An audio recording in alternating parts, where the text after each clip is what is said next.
Chers élèves, bonjour. Voilà, nous nous retrouvons encore cette fois-ci pour continuer nos apprentissages. Et vous savez très bien que le TENAFEP, c'est pour bientôt. Nous devons tout faire, comme d'habitude, afin de bien appréhender la matière. Et par conséquent, je demande d'être très attentif en classe. Alors, notre leçon d'aujourd'hui, c'est la leçon des problèmes.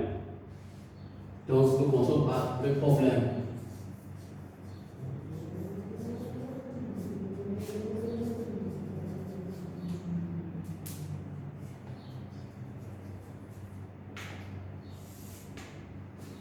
Nous avons vu la fois passée le partage. Le partage inégal, mais à deux parts. Aujourd'hui, nous allons voir maintenant, nous allons continuer avec le même partage, mais cette fois-ci avec un autre cas. Mais avant d'y passer, nous allons vérifier nos connaissances antérieures. Eh bien, nous avons vu la fois passée le partage à part inégale.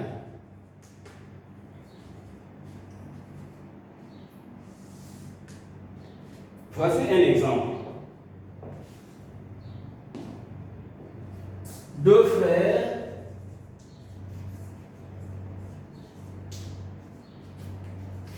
ont ensemble 31.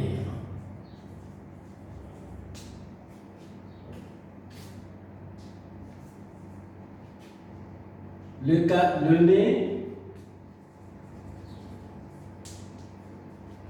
a 5 ans de plus que le cadet.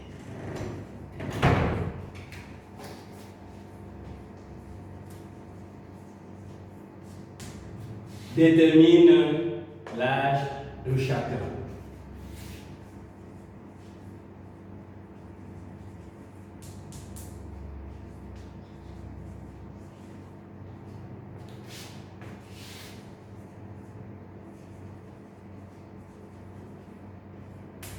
Voilà, c'est ce que nous avions vu la fois passée sur le partage à part inégal.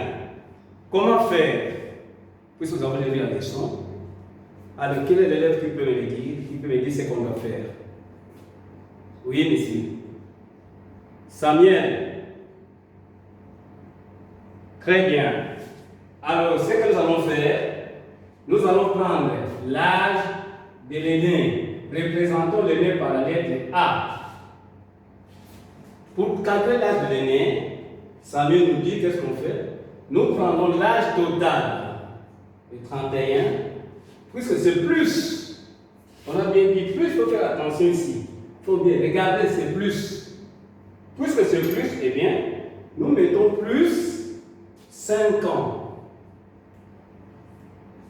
Et les deux maintenant divisés par 2. Nous prenons 31 plus 5 divisé par 2. Parce qu'il a du plus. Alors, qu'est-ce que nous aurons? 31 plus 5. Claudia, la réponse? Très bien, c'est 36. Écrit 36. Divisé par 2. Qui répond? Oui? Très bien. C'est combien? 18. Donc, l'aîné a 18 ans.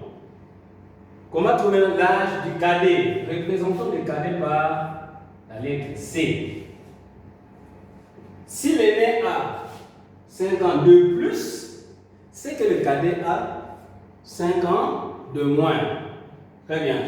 Alors donc, on va utiliser les signes moins. Nous allons prendre 31 moins 5 divisé par 2. Moins parce qu'il a de moins, 5 ans de moins. L'écran a 5 ans de plus. Quand c'est plus, nous mettons les signes plus. Quand c'est moins, nous mettons les signes moins. Alors, 31 moins 5 reste combien? 31 moins 5. Le pour ça. Très bien. 26. Alors 26 divisé par 2. Quelle est la réponse? Oui, c'est 13. 13 ans. Donc nous avons maintenant l'âge de l'aîné, 18 ans, l'âge du cadet, 13 ans. Maintenant, nous devons vérifier si le résultat est exact. Donc, on trouve la preuve. Il faut faire la preuve. Nous additionnons l'âge de l'aîné à celui du cadet. La réponse pouvait doit être 31 ans. Si en dehors de 31, c'est qu'il y a une erreur, nous devons recommencer. Ok? Preuve. C'est pour vérifier ici. Donc, 18 plus 13.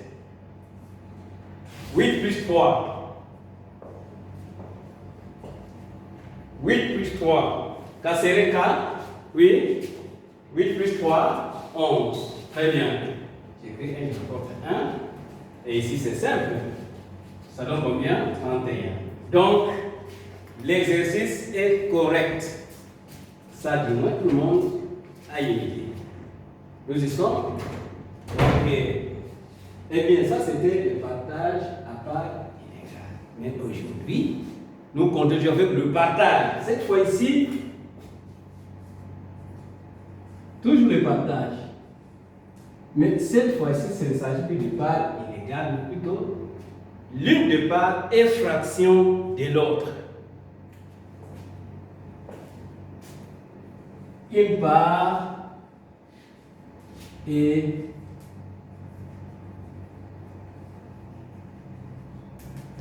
fraction de l'autre.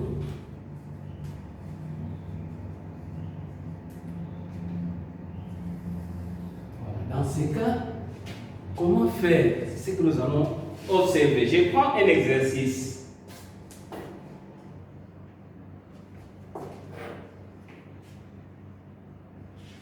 Je prends un exercice dans le livre.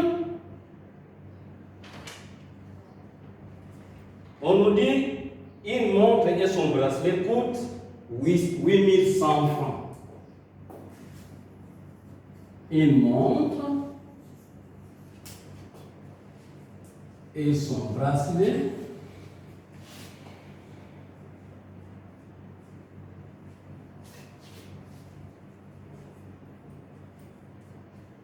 coûtent 8100 francs. On voulait bien sûr. Alors, qu'est-ce que le livre nous dit? Quelle est la valeur de chaque objet, sachant que le bracelet ne coûte que 2/7? Quel sera? Bien, quel est le prix? Moi, je modifie. De chaque objet si le prix du bracelet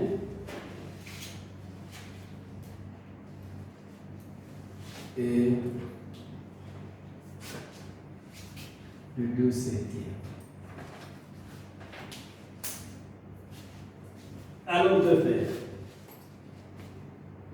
Nous avons la montre et le bracelet.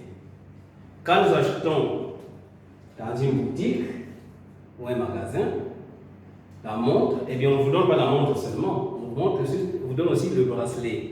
Mais tout est calculé. Ils nous disent, ensemble, ça coûte 8100 francs.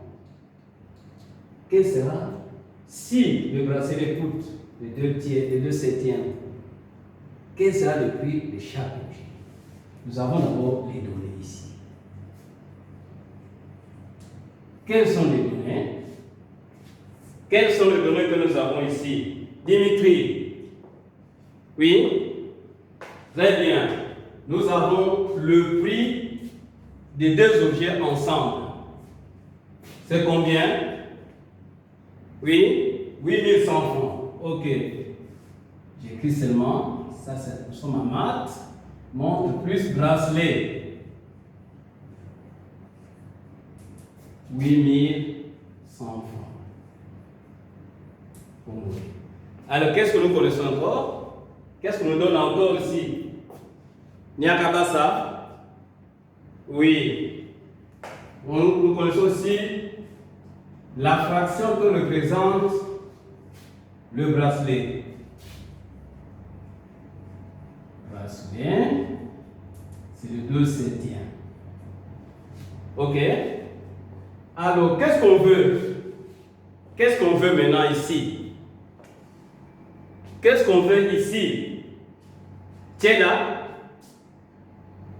On veut qu'on donne, très bien, on veut qu'on donne le prix de la montre et celui du bracelet.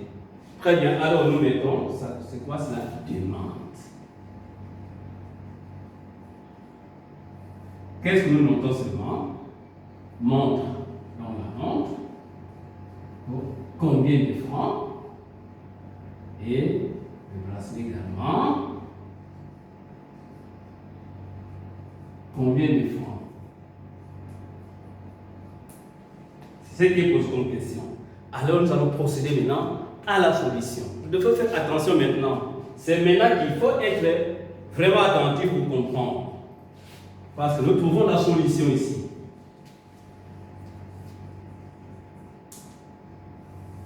Que faire d'abord? Nous sommes en fraction. Nous avions vu les fractions la fois passée, n'est-ce pas? Alors, pensez entre le prix de la montre et celui du bracelet. Quel est le prix le plus important? Quel sera le prix le plus important? Yongo. Oui, très bien. C'est le prix de la montre. Ok?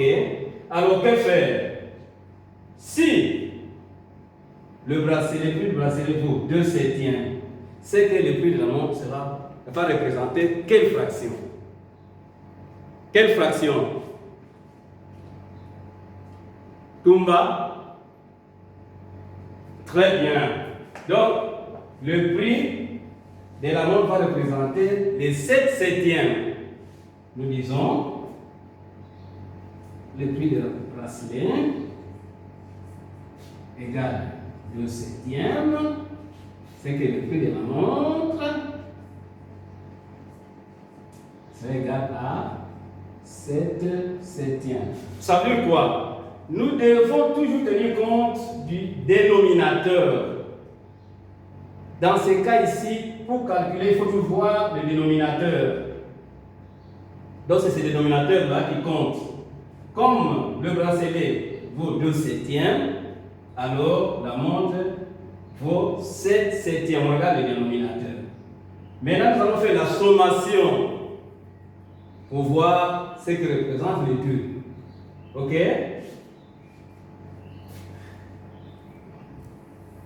Faisons ça. Nous disons montre plus bracelet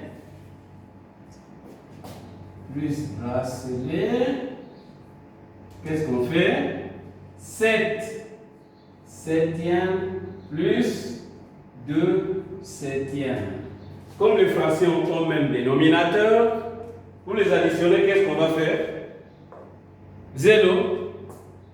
Très bien. Donc, on calcule que les numérateurs. Alors, 2 plus 7 plus 2 donne combien? 9 septièmes.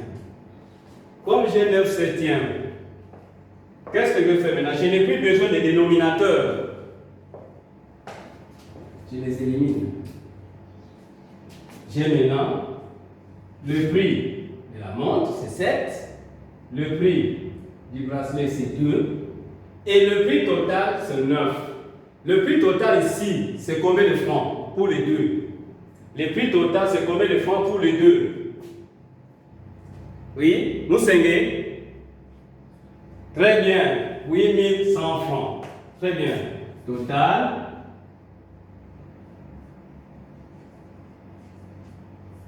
Donc, nous allons prendre 9 qui représente 8100 francs. Donc, 9 qui est en fraction de 9, c'est le total qui représente 8100 francs. Quand j'ai tout ceci, tout devient clair. Vous trouvez maintenant le prix d'une unité nous avons appris ici la règle de 3 simple, n'est-ce pas? C'est ce que nous allons appliquer. Si 9 vaut 8100 francs, alors une unité vaudra combien? Qu'est-ce que nous faisons? Une unité vaudra combien? Mukendi. Très bien, donc nous allons prendre 8100 francs divisé par 9. Nous avons dit à 6e, nous allons procéder toujours de cette manière-ci.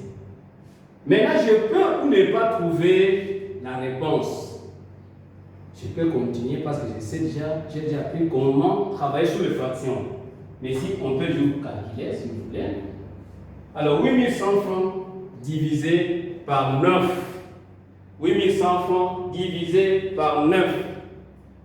Israël. 900 francs. Très bien. Égale 900. Ça, c'est l'unité. Alors, la montre vaut 7. Nous allons trouver le prix de la montre. Quelle coûte la montre? La montre va coûter 900 francs multiplié par 7. 900 francs multiplié par 7 égale combien? Toumba. 6300. Très bien. 6300 francs. Alors, qu'est-ce qu'il nous reste à calculer? Oui, 0. Le prix du bracelet. Très bien. Prix du bracelet. Qu'est-ce qu'on va faire? Quel vaut le bracelet? C'est 2, n'est-ce pas?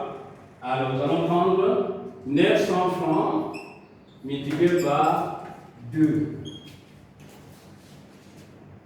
Égale combien? Oui, Israël? 1800. Très bien. Égale à 1800 francs. Voilà. Nous avons maintenant trouvé la valeur de chaque objet. La montre coûte 6300 et le bracelet 1800. Mais attention, nous devons vérifier si cela est vraiment exact. Peut-être qu'on s'est trompé dans le calcul. On fait la preuve. Nous devons additionner les deux. Et il faut qu'on arrive à trouver 8100 francs. Si on n'a pas trouvé 1800, c'est qu'il y a une erreur, nous devons recommencer. N'est-ce pas? Très bien. Alors, preuve. Nous prenons 6300 francs plus 1800 francs. Nous additionnons. Oui, il va calculer au tableau. Oui, Kassereka. Allons-y. Combien? 0, oui. 0. Oui, 11. J'écris 1. Je rapporte 1. 7 et 8. Nous avons combien? 8100 francs. Très bien. Donc, nous sommes arrivés à trouver la valeur de chaque objet qu'on a demandé. Nous sommes d'accord? Très bien. Alors, qu'est-ce que nous avons fait simplement? Qu'est-ce que nous avons fait? Tu peux nous expliquer cela?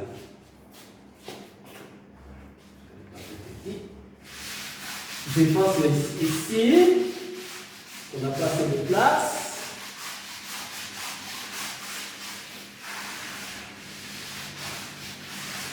Qu'est-ce qu'on a fait? Comment peut-on procéder pour calculer le problème, pour calculer la valeur de nombre dont l'un est fraction de l'autre? Mais qu'est-ce qu'on fait d'abord? La première chose, il faut regarder quoi? Le dénominateur. Très bien. Nous devons regarder le dénominateur du nombre de la fraction, du nombre dont la fraction est donnée. Ce dénominateur nous servira à quoi? Oui, à trouver l'unité totale du deuxième objet. Excellent. Alors, je mets au tableau un exercice. Un élève passe pour le faire. Voici l'exercice. Je prends l'exercice dans votre livre.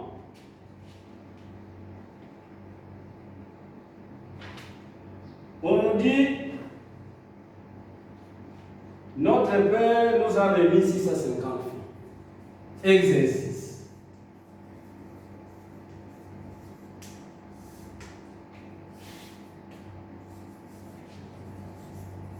On dit, notre Père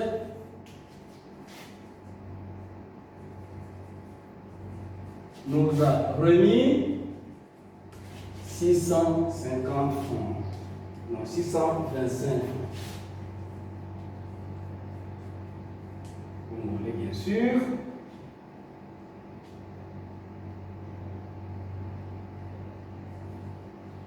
Le cadet aura 2 tiers. 2 tiers. Calcule la part de chacun.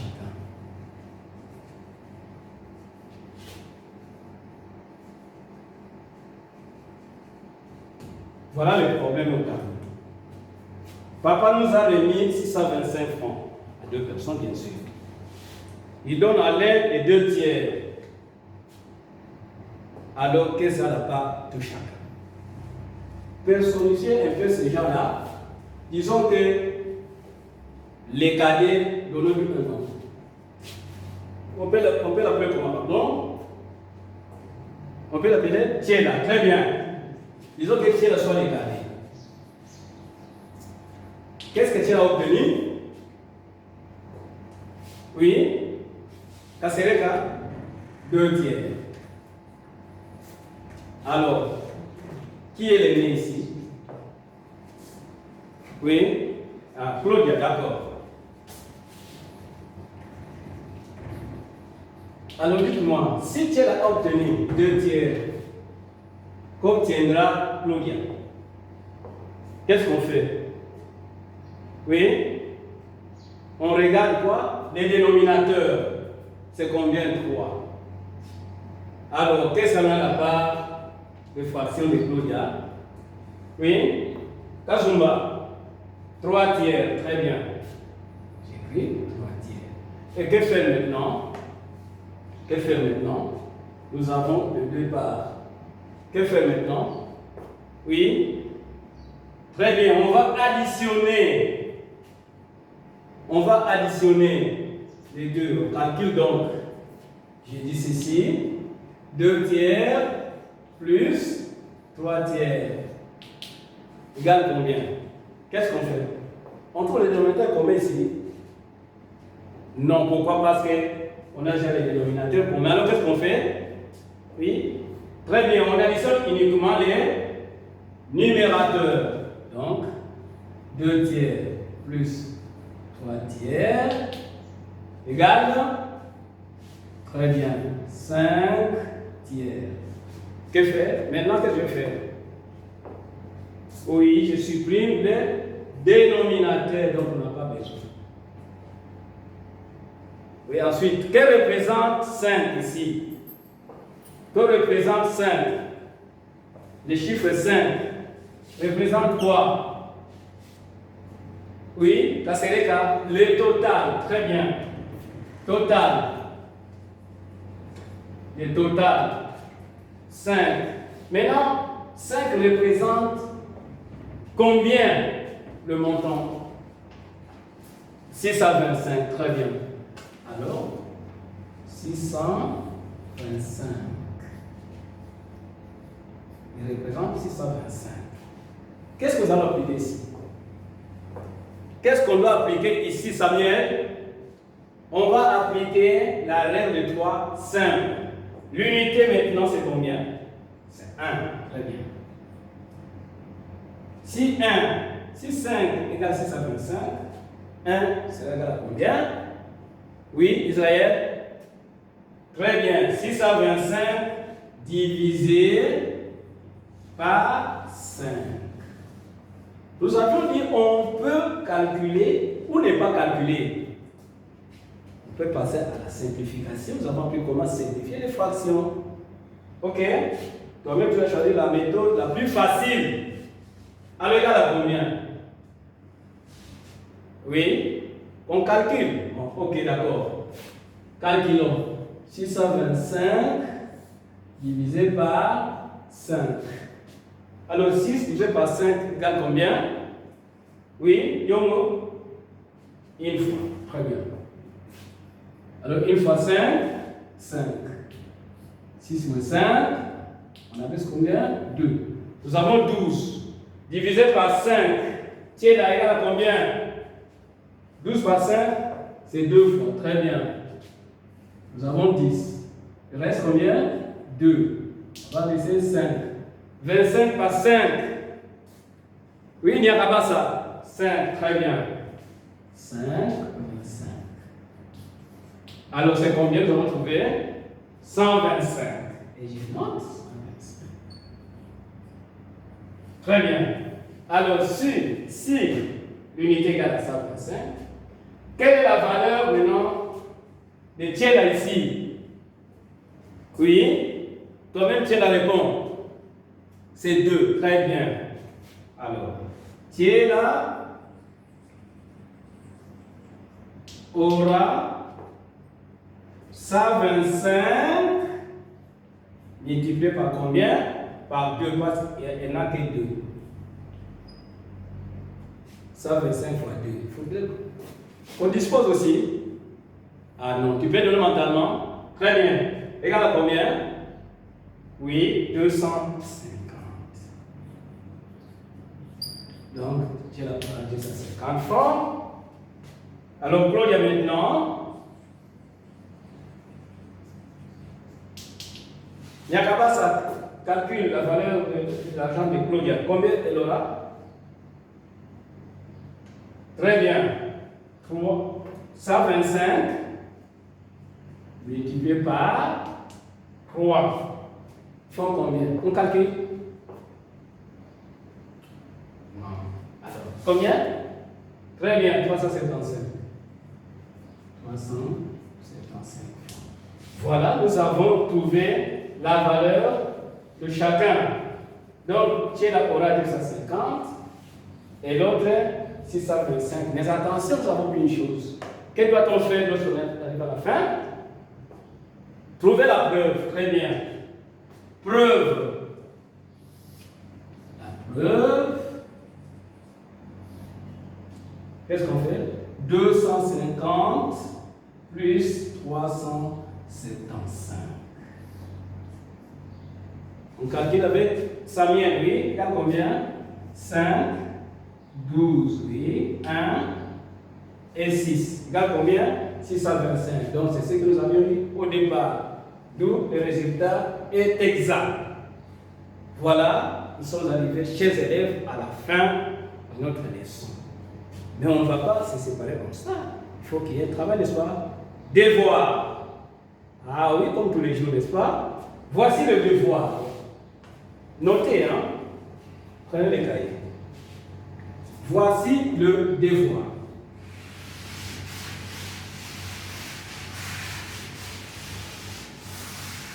Prends ton livre, pratique des maths.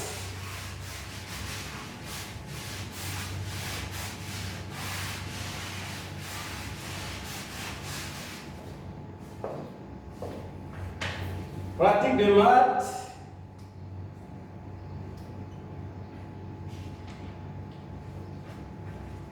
Prends le livre. Devoir. Et notre problème, notre comment, le partage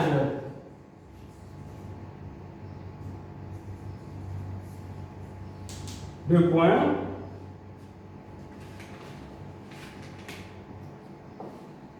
une part et fraction de l'autre.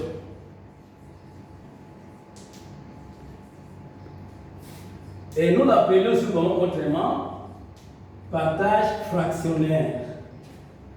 Très bien. Alors, pratique des maths. Vous avez noté? Ok. À la page 110.